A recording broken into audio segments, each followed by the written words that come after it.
حدیث نمبر 3213۔ حضرت عامر بن سعد رضی اللہ تعالیٰ عنہ اپنے والد سے روایت کرتے ہیں، وہ فرماتے ہیں رسول اکرم صلی اللہ علیہ وسلم نے فرمایا، بے شک میں مدینہ طیبہ کے دونوں پتھریلی کناروں کے درمیان کو حرم قرار دیتا ہوں، یہاں کے کانٹے دار درختوں کو نہ کاٹا جائے اور نہ ہی اس کے شکار کو قتل کیا جائے، اور آپ نے فرمایا مدینہ طیبہ ان لوگوں کے لیے بہتر ہے اگر وہ جان لیں۔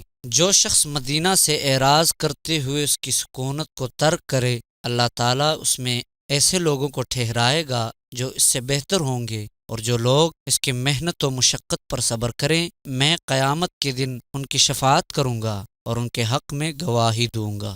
حدیث نمبر 3214۔ ایک اور سند سے بھی حسب سابق مروی ہے، لیکن اس میں اس قدر اضافہ ہے کہ رسول اکرم صلی اللہ علیہ وسلم نے فرمایا، جو شخص اہل مدینہ کو تکلیف پہنچانے کا ارادہ کرے، اللہ تعالیٰ اسے آگ میں اس طرح پگھلائے گا جس طرح سیسا پگھلتا ہے یا جس طرح پانی نمک میں گھل جاتا ہے۔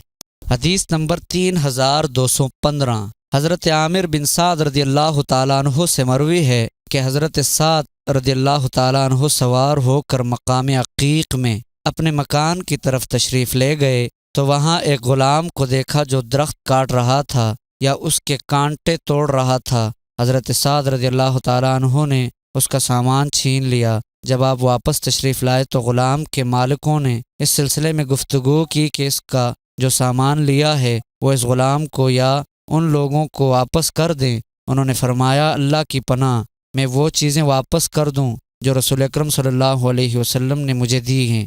آپ نے ان کو واپس دینے سے انکار کر دیا۔